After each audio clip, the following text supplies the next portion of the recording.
Bueno, muy buenas tardes.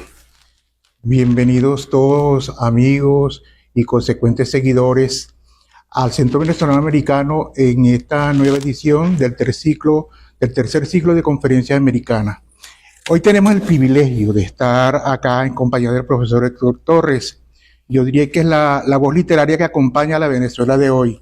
Héctor Torres es narrador, editor, promotor literario, guionista y codirector de Ficción Breve Venezolana, una plataforma digital dedicada a la literatura narrativa venezolana, especialmente al cuento. Y yo agregaría que es pionera en este sentido. Es autor de los libros de cuentos El amor en tres platos y El regalo de Pandora, asimismo de la novela La huella del bisonte y de los libros de crónicas y relatos Caracas muerde, Objetos no declarados, La vida feroz y Presencias extrañas. Es compilador de una gran cantidad de cuentos como 15 que cuentan, Tiempos de ciudad, Días salvajes y Fundando el nuevo hogar. Su obra está incluida en diversas antologías y muestras publicadas por diferentes y reconocidas editoriales, no solamente de Venezuela, sino también latinoamericanas. Esta tarde el profesor Héctor Torres nos guiará en una fascinante conferencia sobre Junot Díaz, el aclamado autor dominico estadounidense, ganador del premio Pulitzer en el 2008, con su obra La maravillosa vida breve de Oscar Wilde, cuya historia explora la migración y la identidad latina con maestría.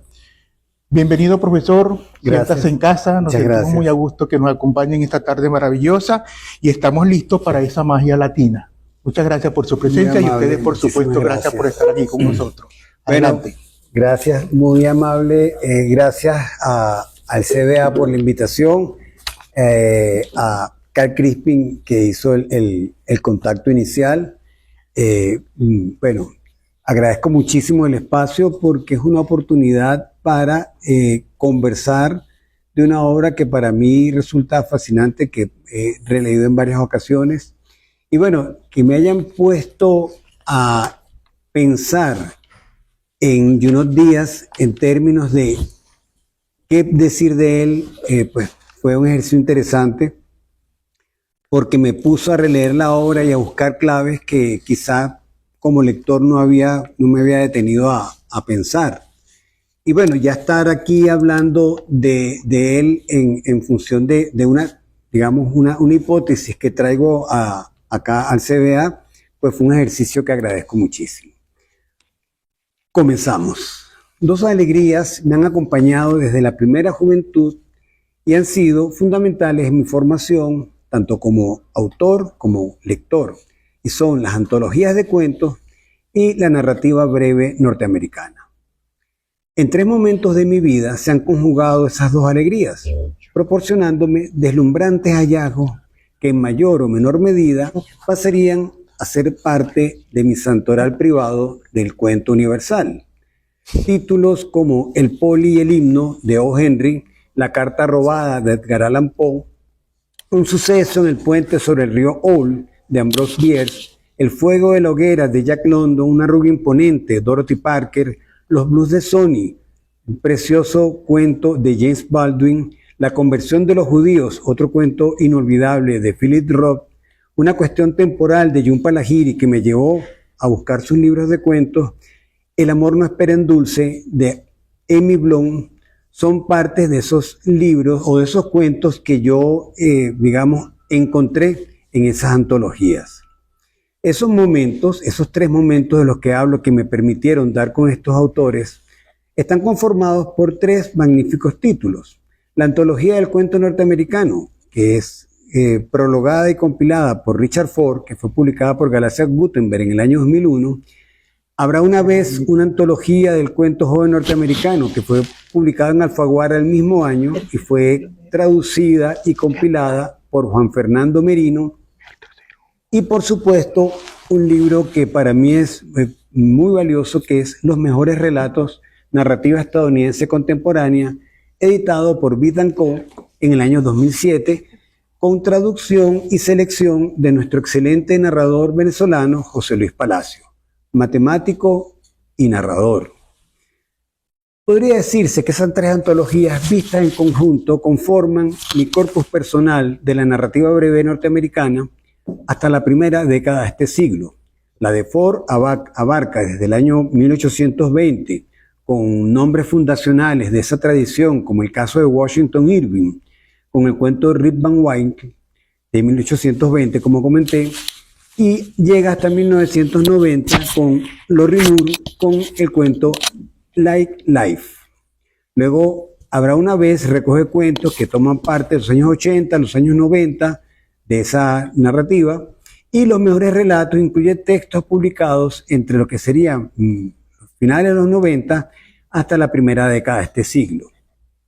Entre los tres volúmenes podemos leer una selección de 110 cuentos y autores que abarcan casi 200 años de una sólida tradición cuentística, como la norteamericana. Sería 1820-2010. En este último volumen, que recogía a los novísimos de la narrativa de entonces, narrativa contemporánea norteamericana, por supuesto, se encuentran autores como T. Courage Sam Boyle, Annie Proulx y David Foster Wallace, entre otros. Ella se siente una enfática búsqueda de novedad, tanto en temas como en tratamiento, que recuerda eso que en cine se etiqueta como, digamos, indie. Es decir, esta literatura que buscaba poner la luz sobre esos aspectos menos comentados de la condición humana, de las personas que están en los márgenes, que busca siempre, no en el gran tema, sino en la pequeña y en la anécdota cotidiana, el origen de sus búsquedas, ¿no? Y aunque en general todos los cuentos de esta colección y de esta época de esa literatura tienen más o menos esa característica, hay uno que destacó muy particular porque se parecía más a mí que a todos ellos, y es Junot Díaz. El cuento en cuestión, publicado en Los Mejores Relatos, se titula Fiesta 1980. Está narrado en primera persona desde la perspectiva del hijo menor de una pareja de inmigrante dominicana en Estados Unidos. Aquí aparece por primera vez el cuadro, que es el cuadro familiar típico de las historias de Junot Díaz, que los lectores de él vamos descubriendo en todas sus historias, y se repite con frecuencia a lo largo de todo su trabajo, que es, como lo llama el mami, papi, el hijo mayor, llamado Rafa, y el menor, usual protagonista y narrador de esta y de muchas de sus historias, que en algún momento nos enteraremos que se llama Junior. En este cuento se agrega una hermanita que desaparecerá en otros textos.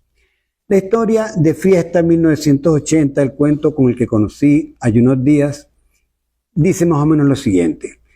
Comienza en el momento en que los niños y la madre de una familia migrante están esperando al papá que llegue del trabajo para ir a una fiesta porque van a celebrar que la hermana de la mamá llegó a Estados Unidos y va a haber un reencuentro familiar. Ese asunto es que los migrantes van llegando graneados y se van encontrando.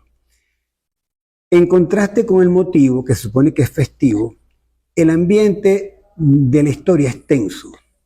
Es tenso debido al tiránico poder que ejerce el padre sobre la familia.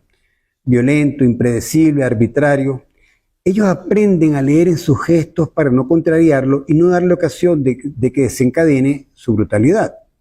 La escena en la que llega a casa y la familia lo está esperando sentadita, peinaditos, vestiditos, listos para ir a la fiesta, cuenta en un párrafo todo el sistema de códigos que impera en la familia. Cito: no dijo nada a nadie, ni siquiera a mi madre. Pasó por delante de ella, la detuvo con la mano cuando ella intentó decirle algo y se encaminó derecho hacia la ducha. Rafa me advirtió con una de sus miradas que no me metiera, y yo le miré para que se diera cuenta de que lo había entendido. Los dos sabíamos que papi había estado con la puertorriqueña que veía por entonces, y supimos que quería lavarse cuanto antes para que no le quedara el rastro de la aventura. Vale acotar que ese nivel de arbitrariedad, de fachatez, torpe autoritarismo, que es una caracterización del personaje, uno lo ve más allá y no solo caracteriza una cultura, la cultura machista del Caribe, sino que puede entenderse incluso, puede extenderse incluso a el sentido del uso del poder en la región. Eso de huir hacia adelante, eso de no permitir el disenso, de no permitir, o sea, cualquier forma de que se les escape de las manos. Bueno, ellos lo atacan de esta manera, con autoritarismo, con violencia, y de alguna manera este personaje proyecta esto. La atención del relato gira en torno a dos circunstancias, que desde que aparecen amenazan con destruir la pequeña tregua festiva que hay en el hogar. Y son dos cosas. Una, el niño narrador se marea cuando viaja en bus, en carro. Y la segunda, que el papá está orgullosísimo de su camioneta nueva. En el decurso de la historia se va ofreciendo suficientes demostraciones de lo irascible, infantil e impaciente que es cuando de su juguete más preciado se trata. Y vamos viendo, los vamos conociendo a los dos personajes con flashback de cosas que le han ido sucediendo, y el lector inevitablemente va temiendo lo que sabe que va a pasar. Van a la fiesta, no pasó nada en el camino de ida y el lector sigue esperando, seguimos viendo elementos, seguimos sintiendo la tensión del ambiente, vamos sintiendo lo terrible que se ve desde la mirada del niño, lo que a todas luces no es para nada un momento festivo. Y bueno, de regreso no les voy a contar para no hacer el spoiler y que ustedes lo lean con interés. Unas pocas páginas bastan para mostrar, con una mirada sumamente aguda para encontrar en los detalles más irrelevantes y una sobresaliente destreza narrativa que cuenta con un brillo impresionante como quien evoca ese universo de los valores culturales de una sociedad, las dinámicas de poder de esas familias migradas, las estrategias de sobrevivencia de los miembros más frágiles, la ausencia de compromiso y de madurez del hombre caribeño que se niega a renunciar a los privilegios que le proporciona tener el rol de proveedor en un proceso en el que sabe que todos dependen de él, porque está en un territorio desconocido, porque desconocen el idioma, y él disfruta de eso, lo tiene mucha conciencia de eso y lo usa a conveniencia. Vamos ahora a ese 5 de marzo de 2008, en el que yo conocí la obra de Junot Díaz, a partir de la antología Los Mejores Relatos. Ese 5 de marzo, en el Centro Cultural Chacao de Caracas, José Luis Palacio presentaba el libro. En la parte de abajo del centro estaba muy lleno, había mucho interés porque iba a venir con uno de los autores. Cuando estábamos esperando el inicio del evento, José Luis Palacio nos comentó, algunos de los que estábamos todavía presentes, que él había invitado a varios, estamos hablando de 15 autores, que invitó a varios de ellos a venir a Venezuela a presentarlo, para no presentarlo él solo, cuando eso él, de hecho, él vive en Estados Unidos, da clases en una universidad norteamericana. Y contactó a varios de los autores para que se acercaran con él, se atrevieran a animarse a venir a Venezuela con él. Estamos hablando de una Venezuela que estaba en uno de sus momentos de mayor polarización de entonces, la que en los últimos 3 años, así, varios sucesos marcaban la atmósfera del país. Ocurrió la reelección presidencial, el cierre de RCTV, la derrota de Chávez en el referéndum, la nacionalización de las empresas como la telefónica y la electricidad. En ese ambiente súper crispado, Palacios invitó a algunos autores norteamericanos jóvenes a que lo acompañara a Venezuela. Por supuesto, todos declinaban amablemente con alguna excusa más o menos creíble. Y cuando él ya estaba resignado a que no iba a encontrar con quién venir a Venezuela a presentar su libro, contactó a Junot Díaz. Cuenta Palacios que apenas Junot Díaz escuchó la invitación, se limitó a decir más o menos algo así como, sí, chamo, vamos a darle. Y pues nada, vino con él y desde que llegó al aeropuerto, contaba Palacios, desde que pasó la aduana, se estaba manejando como si estuviera en casa, tranquilamente, y así estuvo todo el camino. Y fue así como el único autor que lo acompañó al escenario del Centro Cultural Chacao conversando con él y leyendo parte de su cuento, estuvo allí presente ese día. En algún momento, Junot Díaz recibe una llamada telefónica. Esta es una anécdota muy simpática. Él recibe una llamada telefónica y él se disculpa con el público diciendo: estoy esperando una llamada importante, permiso. Atiende el teléfono y luego de una mínima y casi monosilábica intercambio de palabras, cuelga la llamada y dice: me dieron el premio, refiriéndose al National Book Critics Circle Award, que fue el primer premio que obtuvo la novela que había publicado unos meses antes y que recibiría al mes siguiente el Pulitzer, que se trata de la maravillosa Vida breve de Oscar Wilde, que en su momento causó tal furor, eso furor que causan algunas novelas en particular, que cada tanto, que hace que sea tema de conversación de todos los círculos literarios, incluso de la gente que no la ha leído. Entonces, uno sabe cuando una novela llega a ese punto porque todo el mundo habla de ella, necesariamente no todo el mundo la ha leído, pero está en el ambiente. Eso sucedió con la maravillosa Vida breve de Oscar Wilde y era el entorno en el que él llegó a Venezuela a acompañar a Palacios a presentar este libro. Obviamente salí del Centro Cultural Chacao con mi ejemplar de la antología firmado por Junot Díaz y con unas ganas enormes de, después de esa conversación, leer nuevamente el cuento a partir de las claves que habían allí relatadas en el público. Algo interesante que quisiera también recordar es que, a pesar de que Junot Díaz tiene ese nombre, ese apellido hispano, de que hablaba muy fluido el español y de que se manejaba con mucha tranquilidad por Caracas, en algún momento descubrimos que él escribió ese libro, ese cuento, y no lo notábamos por la fluidez con el que hablaba. En algún momento vimos que él había escrito ese cuento en inglés, y era porque cada tanto él se detenía ante palabras. Cuando leía pasajes de su cuento, le decía a Palacio, le preguntaba el significado, decía, lanzaba. Palacio le decía: sí, lanzaba. Entonces él seguía porque él tenía en su cabeza otro sinónimo de esa palabra.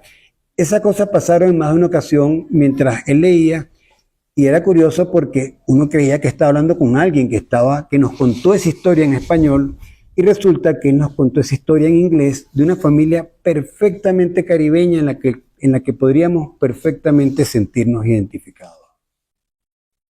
Ese cuento, Fiesta 1980, estaba incluido en su libro Drown, que fue publicado por Riverhead Books en el año 96. Tuvo su primera edición en Vintage, que es de esta misma editorial, pero no la tengo. Y luego, muchos años después, aparecería en De Bolsillo a través de esta edición, que fue la que llegó a Venezuela con muy buenas cifras de venta, porque ya estaba predecido por la fama que tenía la novela. Ese éxito de premios, entusiasmo de lectores y reseñas que acumulaba la maravillosa Vida breve de Oscar Wilde hizo que la edición de Vintage, que salió el año siguiente, fuese llegando a Venezuela gracias a la gentileza de algunos amigos que antes de que llegara a la librería ya estaban llegando a Venezuela. A nosotros, de hecho, nos llegó por una cortesía del poeta y traductor norteamericano-venezolano Guillermo Parra, que nos la envió y pudimos leerla. Después de leer esta deslumbrante novela, que tenía ciertos ecos un poco posteriores, pero muy vivos, de realismo mágico, que se combinaban con una prosa en la que un insólito sentido del humor hacía más dolorosa la lectura de escalofriantes pasajes de violencia y maldad del régimen de Trujillo, leerla producía una mezcla de risa y llanto o de risa nerviosa. Ese estilo tan peculiar avivó, por supuesto, mi deseo de leer Los Boys, en la que encontré ecos de eso mismo. Ese sentido del humor ante lo trágico, ese buscar la manera de alejarse de las emociones que produce lo que está contando, lo encontré en ese libro Los Boys, cuando se dejó ver finalmente en las librerías de Caracas, en ese tiempo en que a Caracas llegaban los libros con relativa prontitud. A los pocos años, durante un viaje que hice a Miami, para presentar la versión Sudakia, La huella del bisonte, en la librería Books and Books de Coral Gables en el año 2013, bueno, pude conseguir Así es como la pierdes, y también pues lo leí y fue igualmente un deleite, fue encontrar esas mismas claves que había encontrado en los Boys y que había encontrado en la breve y maravillosa vida de Oscar Wilde en este otro libro. Y estos libros los he leído en mi vida al menos unas 3, 4 veces, entre ellas para un taller, un club de lectura que me invitaron en la UCAP, y en otras ocasiones por el deleite de volver a encontrarme con ellos. Entre Los Boys y La maravillosa vida breve de Oscar Wilde, que es del 2007, pasaron 11 años. De esa novela hasta Así es como la pierde, que fue publicada en el 2013, pasaron 6 años más. Esa fue la obra completa de Junot Díaz hasta el año 2018, cuando publicó Islandborn, un libro ilustrado para niños, el cual comentaremos más adelante. Pero esos 3 primeros títulos bastaron para que Díaz hiciese un espacio en un universo de nombres legendarios como lo es la narrativa estadounidense, al ofrecer un poderoso imaginario que recrea la diáspora caribeña con un estilo que asomaba una peculiar forma del Spanglish, que no era el puertorriqueño ni el mexicano, que eran los que estaban ampliamente difundidos en la literatura norteamericana, sino que tenía un estilo nuevo y un sonido propio, que fue lo que hizo que él se hiciera ese espacio, entre otras grandes virtudes. Ahora bien, esos son 3 libros que publicó, apartando esa Islandborn, esos son los 3 libros que publicó Junot Díaz en ese periodo de tiempo. Me preguntaba yo, dado que el último de sus libros fue el 2018 y es un libro raro y muy fuera de su estilo, ¿publicará de nuevo un libro Junot Díaz? ¿Podemos esperar algo de él? Bueno, dado el tiempo que se tomó entre libro y libro, no sería descabellado pensar que este año Junot Díaz, 8 años después de su último libro, aparezca con un libro nuevo. Pero entonces la siguiente pregunta que me hice, dado que es posible que sí, sería, ¿tiene algo nuevo que decir Junot Díaz? Fue lo que me pregunté y es lo que trato de responder en este texto.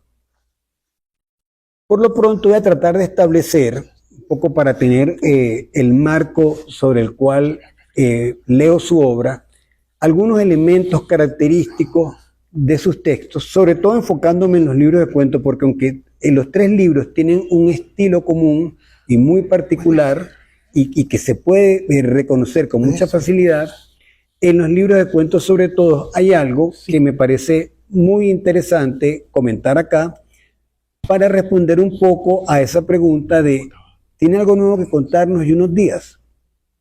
¿Y qué nos está contando Junot Díaz en su obra que no conocíamos de su biografía? Como comenté, entre ambos libros median 17 años. No es un dato irrelevante porque los cuentos de los Boys se sumergen sobre todo en la infancia y en la adolescencia de los personajes, mientras que los cuentos de Así es como la pierdes, encontramos que los personajes ya están en su primera juventud. Pero a pesar de la distancia y la clara distinción en el punto de vista de los personajes de uno y otro libro, voy a mencionar algunos puntos que considero que son característicos de esta obra. La primera, construyen el universo del migrante del Caribe, el que no se queja de su desdicha porque lo que no se puede resolver se baila. Vale acotar que en los cuentos de Junot Díaz los personajes, al menos los protagonistas, rara vez bailan y rara vez se sienten caribeños, pero no pueden evitar serlo. Y no es todo migrante latinoamericano, no es el migrante colombiano, no es el peruano, no es el modo de ver el mundo del argentino, ni por supuesto el del mexicano. Es la migración del Caribe, de la que los venezolanos, parece mentira, pero tendríamos algunos puntos de encuentro bastante interesantes, a pesar de que nos sentimos sudamericanos, o sea, por estar en Sudamérica, pero realmente hay en el Caribe unas ciertas claves, ese cierto sentido del humor, esa cierta ligereza que se encuentra en esos textos que hace que en Venezuela se lean distintos que en otras partes del continente, por ejemplo en Argentina o en Colombia. El segundo, el clima, en este caso el frío, es un personaje permanente en sus historias. Cuando el clima no te obliga a tomar previsiones, vives en el eterno presente o en la ausencia de horizonte. Todos los días son iguales. Entonces, Junot Díaz hace el interesante experimento de ponernos a contar la vida de sujetos que viven unos perpetuos 30-35 grados, viviendo en el duro invierno de New Jersey. Eso hace que el clima esté siempre presente, el clima sea una maldición, el clima sea un dolor. Es algo que está allí. En los cuentos donde suceden en invierno es inevitable que los personajes siempre estén sufriendo el clima. Luego hablaríamos de la desesperanza de quienes están condenados a los márgenes. Sus cuentos nunca son sobre los adaptados, sobre los exitosos, sobre los que estudiaron y tienen trabajos de oficina o de labores intelectuales.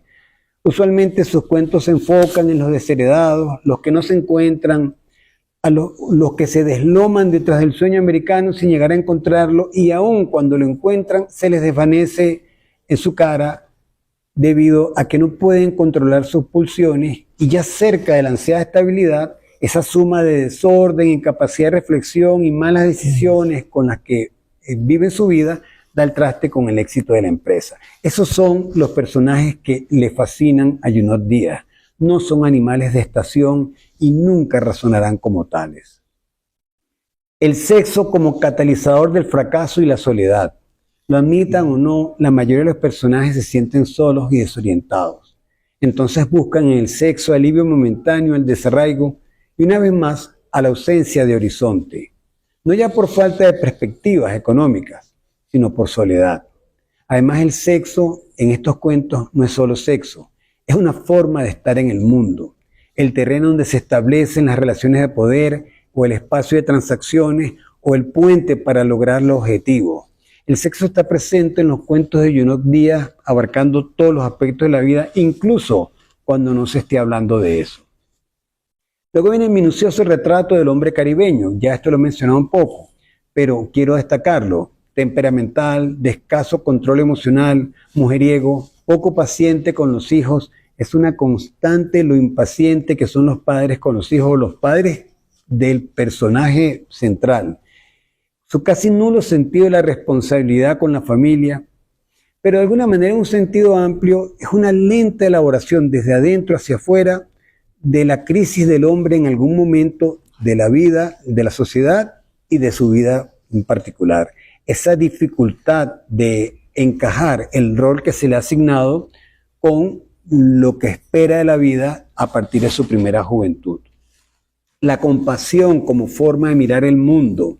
En una ocasión, Junot Díaz, para referirse al padre, dijo que desde mi experiencia muy pequeña, siempre me ha parecido que lo que define el éxito de un artista no es la persistencia ni el entrenamiento, ambos necesarios, sino la compasión. Por eso es capaz de ver al padre sin rencor. Ese padre que lo va a abandonar, el autor ya lo sabe, en las historias usualmente hay mucho abandono, hay mucha represión, hay mucha violencia, pero él cuando cuenta las historias del padre, la cuenta desde una mirada que es capaz de ponerse en sus zapatos y es capaz de entender que ese muchacho tosco y de pocas luces, que huye de la responsabilidad sin darse cuenta y se deslumbra con todo lo que le ofrece el pequeño mundo que empieza a conocer, alcohol, fiestas, mujeres, no está actuando necesariamente por maldad, sino porque no puede evitar ser como es. Luego viene un mismo personaje que es a la vez todos los personajes, como si de cualquier manera fuese irrelevante el cambio de piel. Cuando leemos de pasada y seguido los cuentos de Junot Díaz, vamos descubriendo que todas las diversas miradas y lecturas son un único personaje. Este varón migrante dominicano pobre en todas sus facetas, como hijo, como padre, como hermano. La condición humana en sus recovecos más insospechados. Esto es algo más característico de toda una generación nueva de narradores, pero de alguna manera en él está también muy presente. Cuenta la vida sin intentar explicarla, deja que ella se explique sola, sin intenciones didácticas ni aleccionadoras. No vamos a encontrar nunca una intención aleccionadora en los cuentos de Junot Díaz. Cuenta retazos de la vida en sus rincones más insignificantes para mostrarla sin pretender explicarla. Las cosas que suceden no se cuentan, porque las que se cuentan son las que van armando lo que ocurre en silencio. Y esto es un rasgo, sí, sin duda, de esos narradores de raza que nos van mostrando la historia que nos están contando de una manera en que no nos damos cuenta que el tema nunca estuvo presente, sino que se fue corporizando frente a nuestros ojos. Y eso es algo que no es tan fácil de encontrar, a pesar de que pareciera que sí. Luego está la voz oral, que no cuenta, sino que confiesa. Todos los cuentos de Junot Díaz, salvo unos pocos que pueden considerarse eso que se conoce, que se debería conocer en todo caso como la segunda persona, es decir, tú hiciste, tú dijiste, tú caminaste, pero todos los cuentos de resto se cuentan siempre en primera persona, desde adentro, como hablándole a alguien. Eso da siempre un tono oral e íntimo, como el que habla sin filtro a ese amigo que no lo va a juzgar. Desde ese registro, él jamás intenta asumir voces a las que no tiene acceso. Siempre un chico dominicano pobre, ese es su universo. A veces va a la universidad, pero siempre se siente solo, pero siempre se siente derrotado, pero siempre se siente triste. Finalmente, una forma resignada, impúdica, casi amoral de ver el mundo. Eso obliga a contar los hechos en toda su crudeza y desprovisto de emociones, o al menos de asombro ante los hechos, como quien acepta todo lo que ocurrió, o con la amarga risa del que sabe que no hubo otra manera de que hayan sucedido los hechos. Y eso sí lo vamos a ver con mucha claridad en la breve y maravillosa vida de Oscar Wao. Es una ventana hacia la condición humana, pistas desde las claves no nombradas de una cultura sin ninguna forma de edulcoramiento. Deja que sea el eco y no el sonido el que se encarga de surcir lo invisible. Ok, y con estas características que repasé en ambos libros de cuentos y que incluso pueden verse en la breve y maravillosa vida de Oscar Wao, voy ahora a hablar un poco de la biografía formal de Junot Díaz para luego empezar a ver qué tanto él nos ha estado contando de la vida y responder esa pregunta que me hice al principio. ¿Tiene algo nuevo que contarnos Junot Díaz? Bueno, como ya lo mencionamos, hay una distancia de 17 años entre ambos libros de cuentos. Como si el autor hubiera usado de materia prima los recuerdos de uno u otro momento de su propia vida. En un libro, la infancia, y en otro libro, la primera juventud. Vamos a darnos un pequeño paseo entonces por su biografía formal. Junot Díaz nace el 31 de diciembre de 1968 en el barrio Villajuana, de República Dominicana. Es el tercero de 7 hermanos que se criaron con su madre y sus abuelos maternos, mientras que su papá, un ex policía del régimen de Trujillo, migró a Estados Unidos con la promesa de reunirlos con él en cuanto se asentara. Cuando Junot estaba por cumplir los 6 años, la familia se une al padre en Estados Unidos, instalándose en Parlin, Old Bridge, New Jersey. Pero al poco tiempo, este los abandona, dejando a la familia en una crisis terrible, una precaria situación económica. Unos pocos años después moriría, desapareciendo definitivamente de sus vidas. En medio de esa crisis económica en la que quedaron sumidos, el pequeño Junot encontró refugio en la lectura. En alguna parte se afirma que caminaba kilómetros para ir a la biblioteca pública, donde pasaba horas leyendo, lo cual iba de la mano de un carácter introspectivo que no facilitaba su socialización ni su acercamiento a las chicas. Subrayemos o quedémonos con esto último porque vamos a volver sobre ello.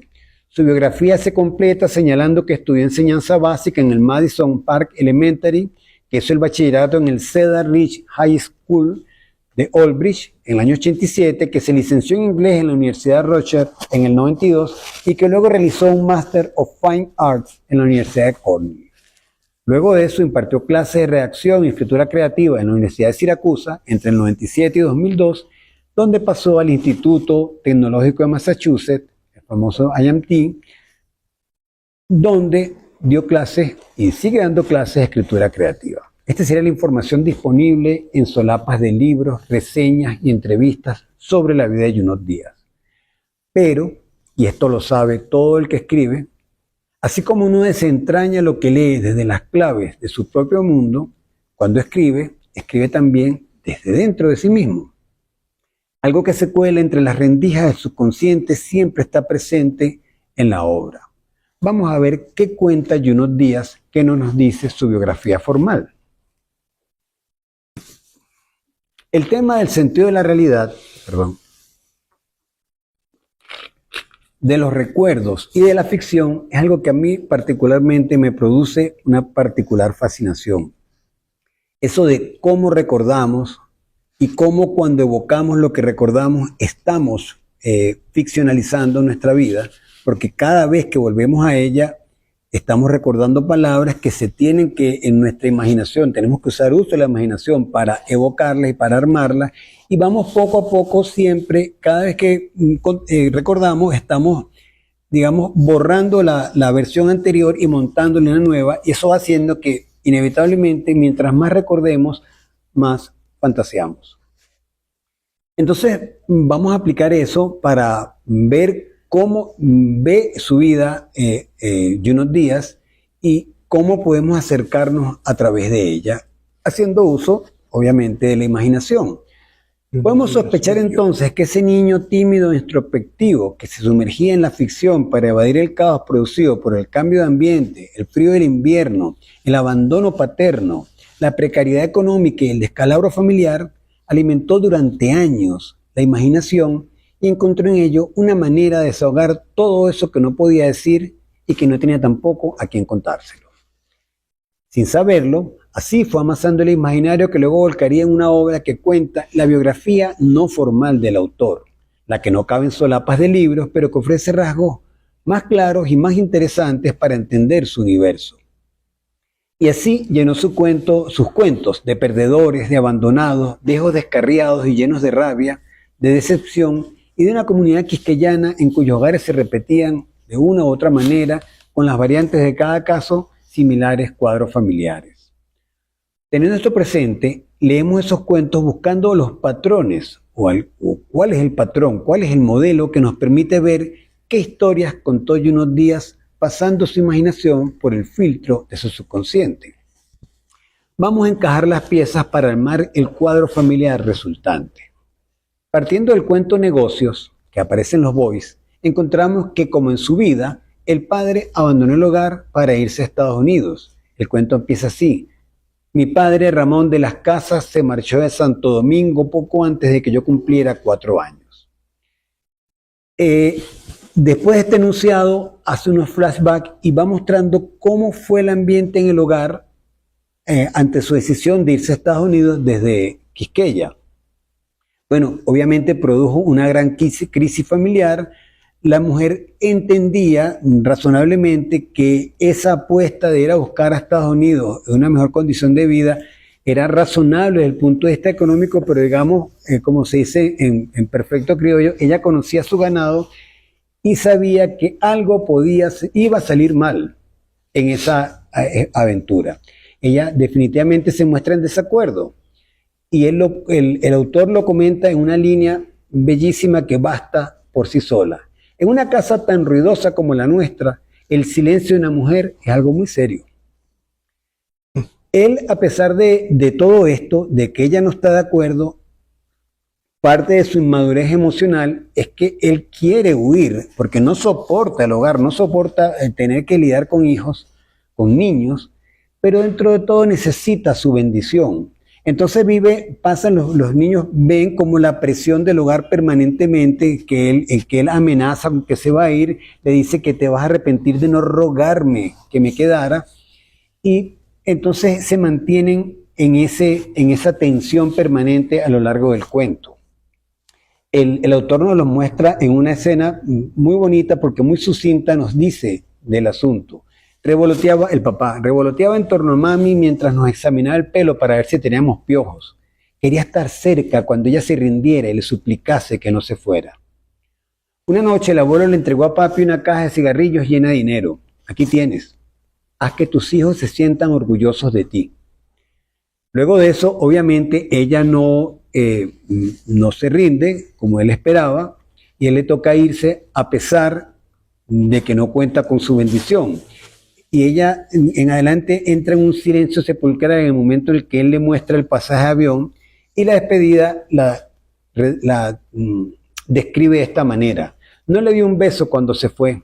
Al contrario, dijo a los niños que se despidieran de su padre. Díganle que quieren que vuelva pronto.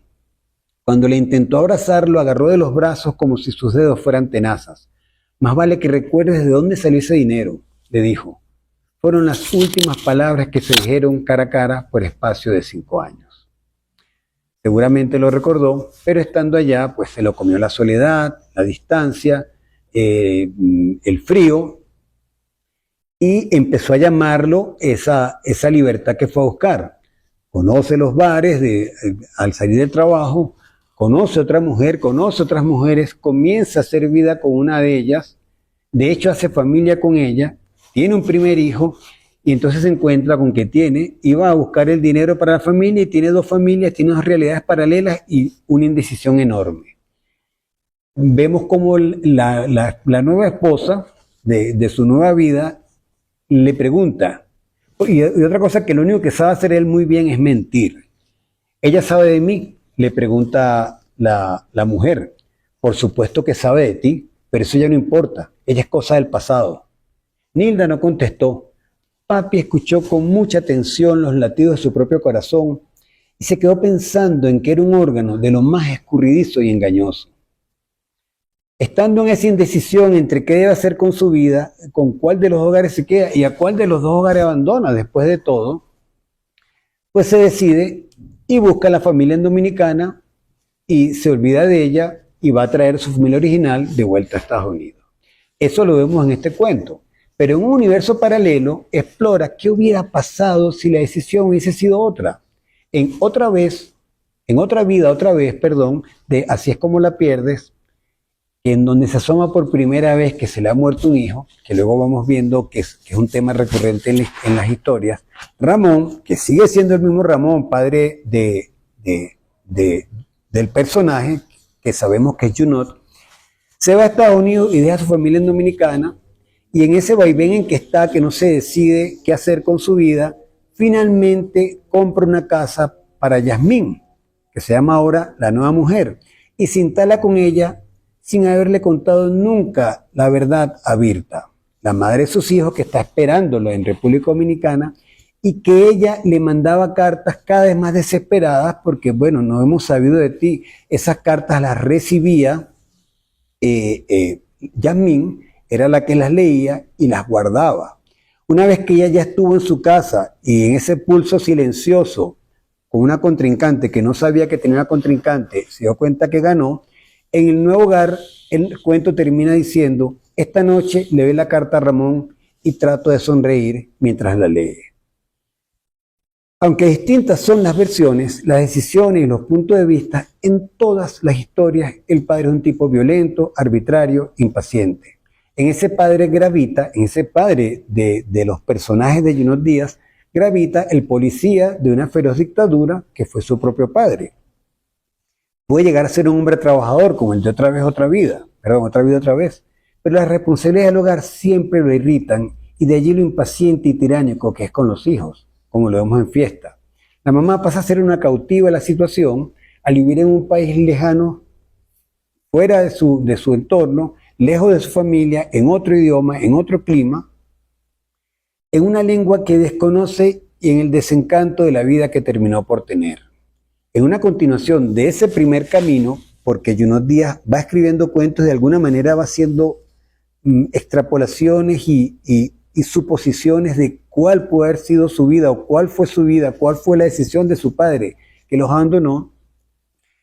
En otra historia, él busca a la familia, efectivamente, pero eso lo hace a través de un gran resentimiento y se sintió frustrado, se sintió, digamos, derrotado y la mete de mala manera en un apartamento en New Jersey y pasa cada vez más tiempo fuera. De hecho, el cuento Aguantando dice: mi papi estuvo ausente de mi vida hasta que cumplí 9 años. Luego, a pesar de que la vida lo sigue llamando afuera, ese padre, que era un tirano, que le prohibía a los hijos, porque se mudaron en vacaciones, le prohibía a los hijos que salieran a jugar. Ellos tenían que pasarse el día viendo a los niños jugar afuera. Entonces, a pesar de que él seguía pasando cada vez más afuera porque no soportaba la idea de tener una familia, no soportaba las responsabilidades, su machismo controlador lo llevaba a siempre hacerse el imprescindible en el hogar. De hecho, vemos una escena muy interesante cuando la mamá, que practicaba el inglés viendo televisión todo el día con los hijos, le sirve la cena una noche y le intenta hablar inglés, practicando su inglés. No entiendo ni una palabra de lo que me estás diciendo, comentaba. Es mejor que me dejes el inglés a mí. Entonces, ¿cómo voy a aprender? No tienes por qué aprender, dijo. Además, la mayoría de las mujeres no pueden aprender inglés. Es un idioma muy difícil de dominar, dijo en español y lo repitió después en inglés. No conforme con eso, era obvio que él iba a abandonar a la familia y la mujer era obvio que se iba a quedar sola en un país ajeno, en un idioma ajeno, en un clima ajeno. Y empieza a hacer algo muy bello, como lo cuenta el autor, y es que ella empieza en las noches furtivamente a bajar, a tratar de entender dónde está, porque él pasa cada vez más tiempo fuera de casa. Ella buscando cómo ir haciéndose de las coordenadas donde está viviendo. El hijo menor, que era el único que se había atrevido a romper la orden paterna de no salir y había bajado ya, un día la encuentra en la noche y la acompaña. Y al día siguiente los dos hijos la acompañan porque llega un momento en que ya el padre deja de ir y dejó a esa familia sola en un apartamento en New Jersey sin conocer nada del idioma. Nos muestra esta escena tan bonita que dice: mami sonrió y por poco resbala en la acera. Están los tres caminando de noche por las cercanías de la casa. Todavía no sé ni cómo caminar muy bien en esta vaina. Yo sí, dije, agárrate de mí. Cruzamos Westminster. Los carros venían lentamente y el viento aullaba y nevaba. No está tan malo, dije. Esta gente debería ver lo que es un ciclón. ¿A dónde vamos?, preguntó Rafa. Pestañeaba para que no se le pegara la nieve en los ojos. Derecho, dijo mami, así no nos perdemos. Deberíamos marcar el hielo.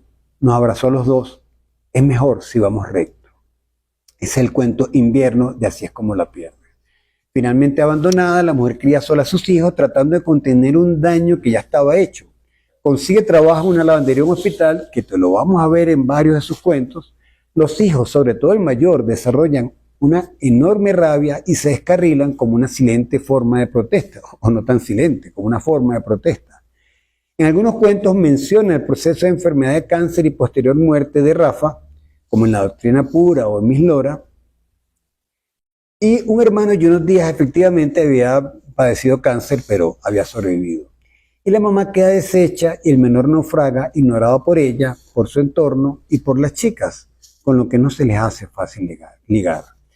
Como podemos ver, hasta ahora todo parece encontrar eco en la biografía de Junot Díaz, dentro de lo que se sabe. Pero luego en Así es como la pierde, libro que narra la adolescencia y primera juventud de los personajes, aunque seguimos encontrando fragmentos que podrían calzarse en la historia conocida, empezamos a ver un rasgo que no está presente en su biografía oficial, y es que el protagonista se muestra como un irredento mujeriego. Lo vemos en El Sol, la Luna y las Estrellas, en Alma y en Guía de Amor para Infieles. Estos dos libros de cuentos son una especie de novela fragmentada poblada de mundos paralelos y juxtaposiciones. Pero es una novela que también empezamos a leer y nos damos cuenta que es un largo diario lleno de conjeturas y escenarios posibles. A eso ayuda ese tono oral que por momentos tiene aire de confusión. Un diario en el que el autor asoma, se esconde y hasta enmienda pasajes de su vida. O manda señales silenciosas de pasajes que no son fáciles de verbalizar, como si contara la vida en dos capas.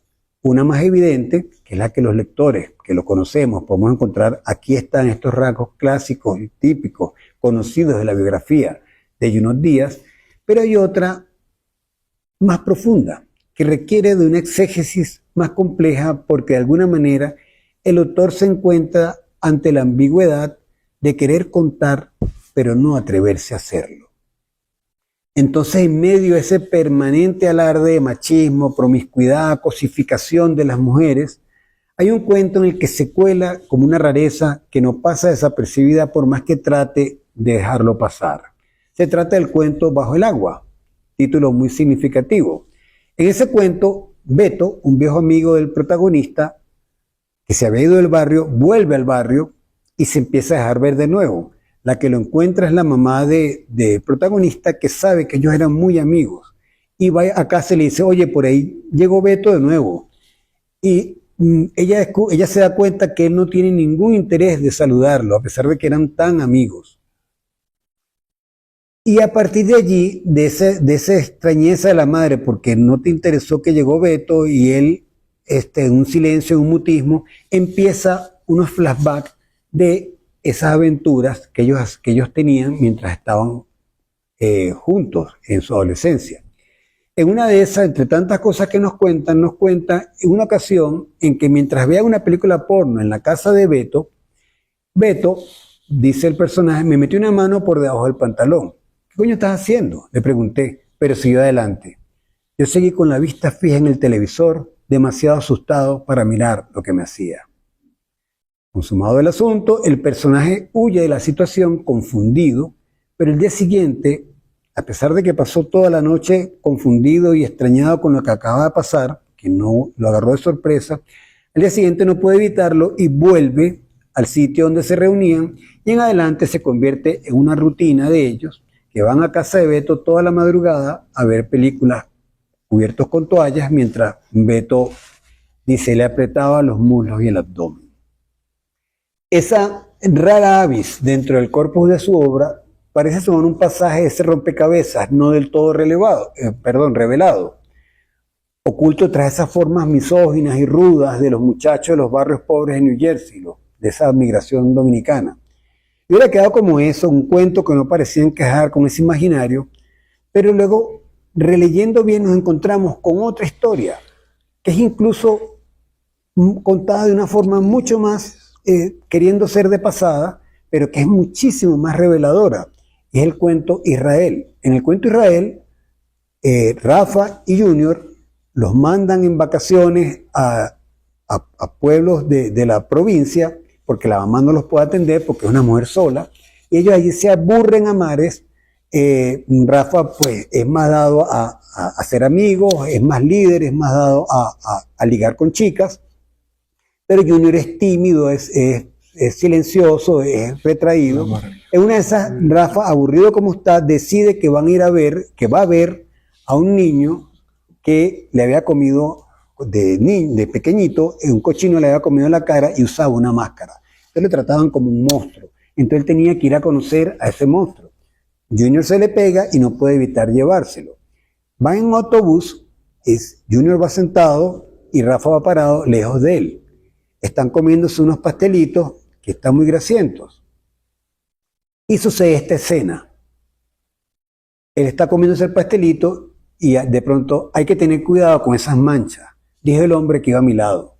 Tenía los dientes grandes y llevaba un sombrero sin manchas. Se le notaban los músculos de los brazos. Es que estas cosas sueltan mucha grasa, dije. Deja que te ayude. Se escupió en los dedos y empezó a frotarme la mancha, pero al cabo de un rato me estaba frotando la ñema a través de la tela de los pantalones cortos. Sonreía. Le di un codazo, haciéndolo retroceder a su asiento. Él echó una ojeada para comprobar si se había dado cuenta a alguien. Maricón, dije. El hombre siguió sonriendo. Eres un sucio pájaro mamagüevo, dije. El hombre me agarró del bíceps y apretó con fuerza, en silencio, a escondidas, igual que me hacían mis amigos en la iglesia. Solté un gemido. Deberías vigilar más esa boca, dijo. Se bajan, él queda llorando, se bajan sin pagar. Rafa cree que él está llorando porque no pagaron y él dijo que deja la lloradera, pero compórtate. Y le dice, ¿qué coño te pasa? No hemos hecho nada malo. Enseguida me pondré bien, dice Junior. Y pasó por esa experiencia terrible de haber sido vulnerado y no poder contárselo a un hermano que aprendió a ser violento como medio de supervivencia. Ese pequeño pasaje que no tiene que ver con la historia que nos va a contar, lo deja ahí de unos días, y cuando revisamos su historia y revisamos bien los cuentos de manera sistemática, llama la atención ese pasaje. Ahora vamos a ver por qué particularmente. Estos dos cuentos, colados en medio de un universo de machos arbitrarios, mujeriegos, irresponsables y con nulo sentido del compromiso, nos muestra algo que más adelante podemos encajar en la biografía de Díaz. Pero antes de comentarlo, vale la pena que traigamos a colación un hecho que también forma parte de su biografía formal. Es que luego de un silencio de 6 años, de haber escrito finalmente Así es como la pierdes y haber guardado silencio, cuando parecía que ya no tenía más nada que contarnos, teniendo 50 años el autor, publicó un libro que se llama Island Boy, un libro ilustrado para niños que se convierte en una pieza definitivamente fuera de lo que es su bibliografía característica. Publicado en español bajo el nombre de Lola, o más cercano al original también, como Nacido en la Isla, cuenta la historia de una niña, Lola, que vive en un barrio de migrantes en Nueva York y que asiste a una escuela para los migrantes, y un día la maestra les pide que dibujen el país del que emigraron. Ella se siente muy frustrada porque, a diferencia de sus amiguitos, ella no recuerda nada, no tiene recuerdos propios de la isla, y porque se había ido muy pequeña de la isla. Entonces sigue el consejo de la maestra, que le sugiere que entreviste a familiares y amigos y vecinos para recolectar sus recuerdos, le dice. Con lo cual comprende que, aunque no pueda recordar bien su lugar de origen, este vive en ella a través de historias de los mayores. Es un libro que habla de recuperar una isla, pero también podemos conjeturar que, además de esa isla de la que salió siendo niño y de la que está hablándonos de manera directa, él está hablando de otra cosa, de volver a una patria mucho más íntima, a otro tipo de territorio, un territorio que promete la redención de todo camino. Eso que Rilke señalara de una manera inmejorable, de la siguiente manera: si usted estuviera encerrado en una prisión y sus muros no dejasen llegar a sus sentidos ningún rumor venido de afuera, no seguiría teniendo su infancia, esa riqueza deliciosa y regia, ese lugar mágico de los recuerdos. Dirija hacia allá su atención, intente desenterrar las sensaciones sumergidas en ese pasado lejano. Su personalidad se fortalecerá, su soledad se hará más grande hasta convertirse en una estancia, en una penumbra, donde el estrépito de los otros pasará de largo a lo lejos. ¿En qué prisión estaría sumergido Junot Díaz, que decidió volver a ese lugar en donde el estrépito de los otros pasaría de largo? ¿Qué removería de esos recuerdos? ¿Qué estaba buscando queriendo ir al pasado? Island Boy salió publicado el 13 de marzo de 2018. Unas semanas después, el 9 de abril, publica en The New Yorker un ensayo titulado El silencio, el legado del trauma infantil, el cual aparecería en la edición impresa de esa misma revista del 16 de abril bajo el sucinto título de El silencio. En ese ensayo, renunciando a ese humor característico con que él suele reírse de la tragedia, y más bien con una gravedad reflexiva y muy directa, Junot Díaz confiesa haber sido violado a los 8 años por un adulto en el cual confiaba, y que luego de hacerlo le dijo que tenía que volver al día siguiente o se vería en aprietos. El niño de 8 años, que es Junot Díaz, pasó la noche asustado, confundido, lleno de miedo y sin atreverse a contarle a nada de lo que había vivido, como le pasó al personaje de Israel, y sin embargo le hizo caso y al día siguiente volvió a ser violado. Vamos a leer algunos pasajes de ese largo y doloroso ensayo que son muy ilustrativos del tema. Esa mierda partió mi planeta por la mitad. Me lanzó completamente fuera de órbita, a las regiones sin luz del espacio donde la vida no es posible. Puedo decir con verdad que casi me destruyó. No solo las violaciones, sino todas las secuelas, la agonía, la amargura, la autorrecriminación, el asco, la desesperada necesidad de mantenerlo oculto y en silencio. Jodió mi infancia, jodió mi adolescencia, jodió mi vida entera. Más que ser dominicano, más que ser inmigrante, más incluso que ser afrodescendiente, mi violación me definió. Gasté más energía huyendo de ella que viviendo. Estaba confundido sobre por qué no luché, por qué tuve una erección mientras me violaba, qué hice para merecerlo, y siempre tuve miedo. Miedo de que la violación me hubiera arruinado, miedo de que me descubrieran, miedo. Al fin y al cabo, a los hombres dominicanos de verdad no los violan. Y si yo no fuera un hombre dominicano de verdad, no sería nada. La violación me excluyó de la hombría, del amor, de todo. Luego hay un pasaje muy significativo porque nos recuerda el asunto de Eilenborg y esa búsqueda a él de la infancia.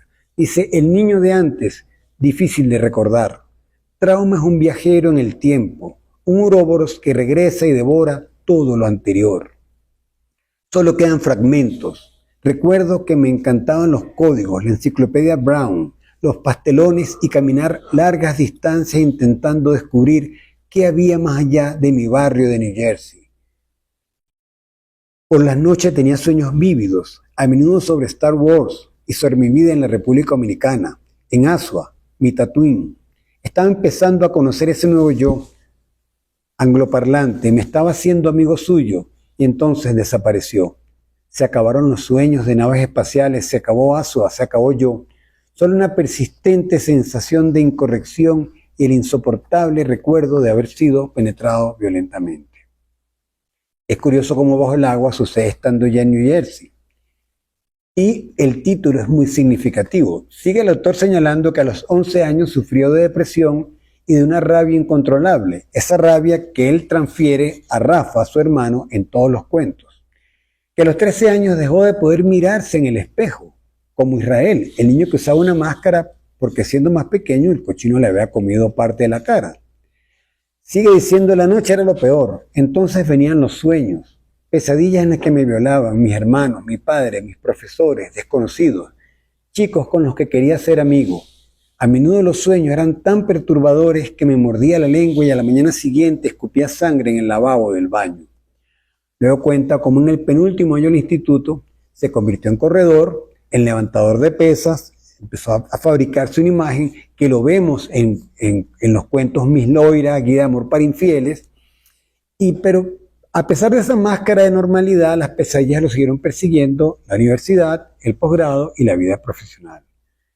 Dice, también se filtraron en mi escritura, pero te sorprendería lo fácil que es reescribir la vida, dice él.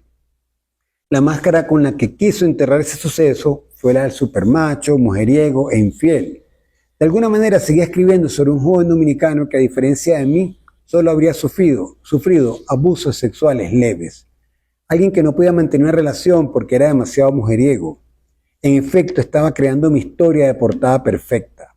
Y como la sociedad siempre nos considera a los hermanos afrolatinos como un peligro sexual, muy poca gente se dio cuenta de que lo que estaba escrito entre líneas en mi ficción, que los hermanos afrolatinos a menudo corren peligro sexual.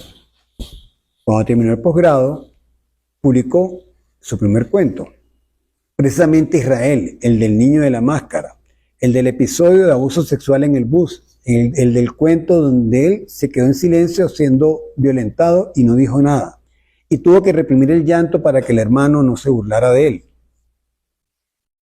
Ese cuento, esa incursión de él o esa aparición de él en el mundo literario norteamericano produjo una gran sensación porque fue un cuento muy raro, muy fuerte, con esos ecos de realismo mágico y pues le hizo inmediatamente un nombre, tanto que se hizo de un agente, fue publicado en el New Yorker y empezó a ser muy conocido. Dice en el ensayo, claramente quería ser conocido en algún nivel. Me moría por la oportunidad de tener una cara real, pero cuando ese momento finalmente llegó no pude hacerlo. Me apreté la máscara con fuerza. Después de Drown podría haberme quedado en Nueva York, pero huí a Siracusa, donde la nieve nunca para y el aislamiento es una fauce. Dejé de escribir por completo. Carreras literarias podrían haber cabido en los años que no escribí. Luego prosigue contando cómo para mantener la máscara arruinó una relación muy valiosa que había tenido en ese tiempo, que le había costado muchísimo relacionarse con chicas, hasta que tiene una relación suficientemente significativa a la que se atrevió a contarle cosas que no le había contado a nadie y se atrevió a ser vulnerable ante ella, se atrevió a quitarse la máscara, pero no pudo con eso, no pudo con esa fragilidad, no pudo con saber que estaba en las manos de alguien de alguna manera y le fue infiel y lo comenta en el ensayo. La engañé como un maldito perro. Conocí a muchos hombres que llevaban una doble vida. Mierda, mi padre llevaba una para eterno arrepentimiento de mi familia. Y aquí estaba yo, viviendo mi destino patrimonial. Tenía una doble vida como en un cómic. Fíjense cómo es interesante él huyendo de la vida de su padre, hacía lo mismo. Su padre porque tenía dos hogares y él porque tenía una vida aparente y una vida que escondía porque le causaba mucho dolor y no se sentía capaz de hablar de ella. Entonces allí cuenta el episodio de cómo le fue infiel a la novia, que es muy importante para lo que vamos a ver después. Un día a Ye, que es el nombre que le pone a la chica, no le gustó una respuesta que le di sobre dónde había estado. Estoy seguro de que llevaba un tiempo con dudas, sobre todo después de que una mujer apareciera en una lectura mía y rompiera a llorar cuando la saludé. Ye decidió curiosear entre mis correos, y como yo no era muy de contraseñas ni de tirar correos viejos a la papelera, tardó menos de 5 minutos en encontrar lo que buscaba. Un corazón roto puede destruir un mundo. Sé que el suyo lo hizo. Destruyó su mundo y el mío. Otra mujer podría haberme matado a tiros por principio, pero Jess simplemente imprimió todos los correos electrónicos entre mis otras chicas y yo, todos mis intentos de seducción tontos, todas las fotos, tenía toda la evidencia de mis traiciones atadas y cuando regresé a casa de uno de mis viajes me las entregó, como lo hizo Yasmín al papá en uno de los cuentos. Y así precisamente empieza el cuento Guía de Amor para Infieles. Tu novia descubre que le estás pegando cuernos. De hecho, ella es tu prometida, pero en cuestión de segundos eso no va a importar para nada. Se podía haber enterado de una, se podía haber enterado de dos, pero como eres un cuero loco que jamás vació la latica de basura del correo electrónico, se enteró de 50. Sí, claro, 50 en un periodo de 6 años. Pero vamos, hombre, 50 fucking jevas, por el amor de Dios. Al fin y al cabo, a los hombres dominicanos de verdad no los violan. Y si yo no fuera un hombre dominicano de verdad, no sería nada. Nos queda del ensayo. Luego del ensayo leemos de una manera distinta estos cuentos que conocemos de él y entendemos la razón del comportamiento del personaje de Así es como la pierdes. Recordamos inevitablemente aquella frase atribuida a Carl Gustav Jung que dice que el fanatismo es la sobrecompensación de la duda. Y parafraseándola podemos decir que el machismo exacerbado o la hipersexualidad es la sobrecompensación de una masculinidad rota. Este ensayo, por supuesto, produjo en la comunidad académica literaria norteamericana un cambio de percepción acerca de su obra, que pasó de admirarlo por lo que leían como un muy logrado y muy vívido registro de realismo social o una crítica a la masculinidad tóxica, para ser visto básicamente como manifestaciones de un trauma, como si la literatura no estuviese poblada de horrores sublimados o transformados. Al mes siguiente, la escritora Cissy Clemons lo acusó públicamente de conducta sexual inapropiada durante una sesión de pregunta y respuesta en el Sydney Writers Festival. Bueno, él escribió que sí, escribió un comunicado en el que afirmaba que asumía la responsabilidad de su pasado. Y aunque el Instituto de Tecnología de Massachusetts realizó una investigación y determinó que no había pruebas de conducta sexual inapropiada que violaran sus políticas, permitiéndolo retornar a clase, que el Boston Review también decidió mantenerlo como editor y que la Junta del Pulitzer no encontró motivos para expulsarlo, el debate generó una división en la comunidad literaria que se mantiene hasta nuestros días. Díaz escribe sobre cómo tocó fondo después que esa mujer que amaba descubriera que la había engañado repetidamente, por lo que acudió a terapia. Para concluir, una investigación de la Universidad de Georgia, dirigida por la doctora Amado Giordano, determinó que junto con el abuso sexual, el abuso emocional infantil es un importante predictor de la adicción al sexo en hombres adultos. Tanto en la infancia como en la adolescencia, el abuso sexual ha sido identificado como un factor de riesgo significativo para el desarrollo de la hipersexualidad. Personas con antecedentes de haber sufrido abuso sexual suelen presentar niveles más altos de hipersexualidad en comparación con aquellas que no tienen tales antecedentes. La historia que no queda registrada en la biografía oficial de Junot Díaz, pero que se fue colando en los personajes, es la de un niño que sufrió el abandono de un padre autoritario y disoluto, que sufrió abuso sexual y que siempre se sintió solo, producto de una experiencia que sintió que no podía contar a nadie, mientras adoptaba la máscara del machismo como cobijo a sus carencias. Anteriormente hemos comentado que el autor fue contando su vida en dos capas, una más evidente y superficial, donde los lectores que lo leemos podemos calzar las piezas en su vida, en sus cuentos. Pero había otra más críptica, donde asomó un par de situaciones que explicaban todo ese universo misógino que se refleja en los boys, a través del padre, y que luego él repite en Así es como la pierdes a través de él. Pero podemos aventurar una tercera capa en todas estas lecturas. Y esa tercera vuelta de su propia biografía encontramos una rendija, Israel, ese niño que tenía que vivir con una máscara porque no tenía cara.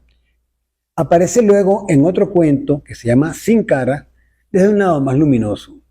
Resignado a que tiene que vivir con esa máscara, le da la vuelta a la situación y le da un aire de superhéroe invencible a su personaje, que tiene además en un cura a un adulto bueno que lo protege y que lo cuida de los otros niños. Ese cuento no solo tiene un tono de candor que despierta una compasiva ternura, sino además una atmósfera optimista, como quien decide que si debe vivir con una máscara, lo hará con esplendor. Una rendija en la que la terca vida siempre manifiesta su inevitable entusiasmo. Te sorprendería lo fácil que es reescribir la vida, recordamos de sus palabras. Díaz coló esos pasajes como quien intenta mandar mensajes en clave que quieren decir algo que no termina de decir, o como quien se va aproximando capa a capa a unos recuerdos que, sin embargo, se cuida bien de ir envolviendo. Esa era la energía que lo motivaba a escribirse a través de los personajes. Pero al escribir el silencio, pareciera que hubiese encontrado una liberación final, como si ya no tuviese sentido seguir tanteando la vida a través de esas aproximaciones, porque todo lo que tenía que decirse se dijo. Una vez resuelto y en proceso de sanación, quizá agotó todo ejercicio de seguir ensayando claves a través de la ficción, de seguir alimentando una máscara, de cerrar una puerta que quizá no vuelva a abrirse. Y eso es quizás Island Boy. Un reseteo, una liberación, un ir a ese punto en el que no solo se trata de entenderse con la máscara, sino que ya no necesita llevarla. En todo caso, vuelva a escribir o no, Pinot Díaz retrató un universo en el que siempre se volverán a encontrar nuevas claves para entender no tanto al hombre caribeño como al niño herido tras esa máscara, como lo podemos ver ahora. Una obra poderosa a la que sé que volveré unas cuantas veces más en lo que me resta de vida. Muchas gracias.